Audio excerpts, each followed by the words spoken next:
Драги гледачи, летото полека завршува, есента е пред нас, но многу е важно се уште да одржуваме една убава форма, фигура на телото, тоа значи редовно да продолжиме да вежбаме, не само за на плажа, туку и во текот на целата година, но исто така и исхраната е многу битна да продолжиме и во текот на зимата, кога е период на зимници, на ајвар, особено на ајварот. Со мене ова утро е Јадранка, фитнес инструктор, ке се согласи со мене дека можеби ете во текот на зимата повеќе јадеме. Верувам дека и повеќе жени сакаат да се обратат кај тебе за помош, како да вежбаат, како здраво да се хранат. Тој ќе ни биде денешната тема. Добро утро. Добро утро. Вистина ли е дека за време на летните одмори сакаме да изгледаме поубаво за на плажа, поинтензивно вежбаме, бараме некои поинтензивни тренинзи и начин на здрава исхрана? Да, точно е. Значи пред летото сите сакаат екстремно брзо да намалат килограми, а веќе во есента се опуштаат, сега е време на джемпери, капути, значи ќе се скријат, не е битно да бидат фит, така да повеќето се опуштаат. Вториот бран доаѓа во декември. Значи сега за нова година итно морам да влезам во фустанот. Тоа е тој бран. Затоа ние сега го правиме ова интервју, сега да почнат со здравата исхрана, да не биде доцна веќе во декември и спремањето за новата година, иако вака ни изгледа далеку, брзо ќе дојде. На што треба да внимаваме овој период кога завршува летото? Веќе знаеме, завршивме со тие диети, сме се вратиле од плажа, меѓутоа секој тренер ќе каже дека треба да се одржува форма во текот на целата година. Тоа го зборувавме и позади камерите, дека треба да се вежба без разлика какво е времето, дали во сала, дали може надвор да се вежба, на што да обрнат внимание, Јадранка?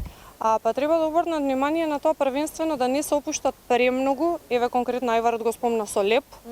Значи може да биде тоа на оризова галета, на тонус лепче, 1 до 2 лепчиња, значи не цел тонус, и тоа има калории, џабе е тонус. Истото важи и за оризови галети, иако се највеќе guilt free. Значи може да јадат, ако сака 3-4 лепчиња, така да кажам, да бидат оризова галета. Убави се, сум пробала. А друга работа во поглед на вежбањето, тие што се вежбачи, тие вежбаат цела година, значи тие нема да престанат ни во текот на зимата, а тие што не се, значи во најмала рака треба да прават макар чекори. Пешачење, барам 30 до 45 минути на ден, со тоа што препорачувам да биде со темпо. Значи забрзано темпо, да речеме 1 минута многу брзо темпо, па 2 минути малце поспоро, па 1 минута брзо темпо, па поспоро. Значи да иде пулсот нагоре надоле, така побрзо се топат масти. Друго во поглед на тренинг, секако дека препорачувам, јас правам онлайн тренинзи, значи држав сала, меѓутоа моментално сум само онлайн.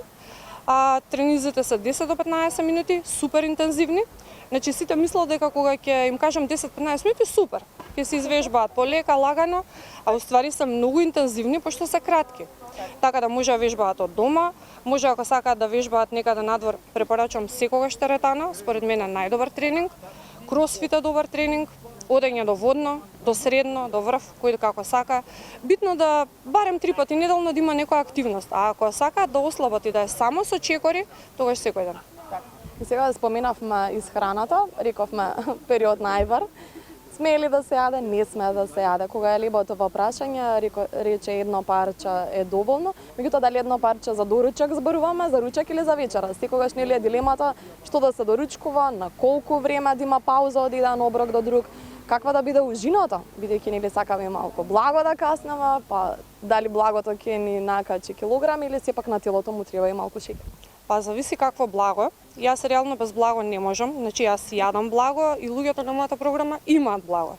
Сега, благото не е милка, не е тулумба или еклер, туку е нешто што дома ќе си го приготват, или протеинско барче, значи протеинско барче, обично преферирам да е минимум 50% протеин. Тоа ми е многу важно, секогаш го нагласувам, затоа што на се што пишува протеин, не значи дека е пуно со протеин, треба да се провери. Благо е дозволено. Вообичаено, значи доручакот, секој оброк треба да ги има сите макронутриенти, значи протеин, јаглехидрат, масти во најмала мера.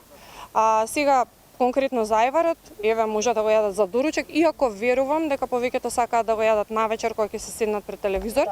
Значи ова се го кажувам од искуство на луѓето. Дури како награда некогаш им давам на тие што ми се на програма сирење, најчесто ми бараат сирење. Не дека е забрането, све може, ама кога е во мала количина, да не се претерува. Сега, значи, доручакот нека бидат 2 тонус лепчиња ајвар со јогурт, може некоја салата, ако некој јаде салата воопшто за доручак. Ручекот исто балансиран, месо, јаглехидрат, се пример компир или ориз, варено, не пржено, пилешкото исто печено во рерна, не пржено во зетин, значи зетин стварно во баш у голема лука што викаат да се одбегнува. А кога веќе го спомнавме ајварот, во ајварот па има многу зетин. А да, значи јас планирам да направам рецепта за ајвар, за здрав ајвар, пошто веќе почува да ме прашуваат и планирам да пробам нешто да направам. Ако испадне како што треба, ќе го објавам достапно за сите. Затоа што стварно се става многу масло во ајварот, сите го сакаме ајварот и тоа е нешто што најмногу леп бара, реално, да јадеш повеќе леп. Сега во поглед на оброците ме праша, значи доручек, ручек, вечера задолжително, 3 оброка се задолжителни. Не треба да се прескокнува. Со прескокнување на оброци не се слабе. Значи тоа не се слабе. Буквално има некои што ми викаат ништо не јадам, а се дебелам, затоа што тоа што ќе го издаде, телото го складира како залиха за да преживее и си го таложи. Не слабе. Значи 3 оброка на ден, препорачливо 2 ужинки. Обично кажам една протеинска, една овоше. Протеинска е да речеме барче, протеински пудинг, грчки јогурт со овоше смрзнато да речеме или сезонско кој како сака. Само да не се претерува, значи се е во балансот. Постои ли одредено време, пример до ручекот да биде од толку до толку часот, за да нели да има ефект она што ќе го јадеме. Ручекот од толку до толку, вечерата кога да биде најдоцна. Никој знае да вечера во доцните часови. Се прави ли проблем кога се вечера во доцни часови или нема проблем? Зависи. Кога се зборуваме за натоложување на маслоти? Вака, доручекот е единствениот оброк кој што јас потенцирам да биде во првиот 1 час од станувањето. Зашто? Затоа што на телото му треба енергија да се покрене, иако ако некој тренира са бајле, да извежба па да јаде, да доручкува. Ако некој вежба са бајле, значи со пун стомак не се вежба. Така. Доручекот да биде во првиот 1 час од станувањето. Ручек кога сака, вечера кога сака, ама не, значи пример ако си легнал во 12 на полноќ, најдосам во 21 часот да вечера. Не дека ќе се залепи тоа и ќе се фати, туку за да може да заспие, затоа што храната го качува шеќерот во крвта и потешко е да се заспие со полн стомак. Не препорачам нормално станување во сред ноќ и јадење што ќе се најде, пошто знам и такви примери. Значи тоа апсолутно не. Ако во текот на денот 3 оброци се балансирани, има 2 ужинки, нема да дојде до таа потреба да се јаде во сред ноќ. Одлични совети, ти благодарам многу за ова кратко интервју, меѓутоа доста корисно. Го споменавме и ајварот и пешачењето, барам во овој период. Исто така здравиот начин на живот, храната, се опфативме и верувам дека ова ќе бидат корисни совети за нашите гледачи. Ти благодарам многу на поканата и верувам дека ќе им помогне.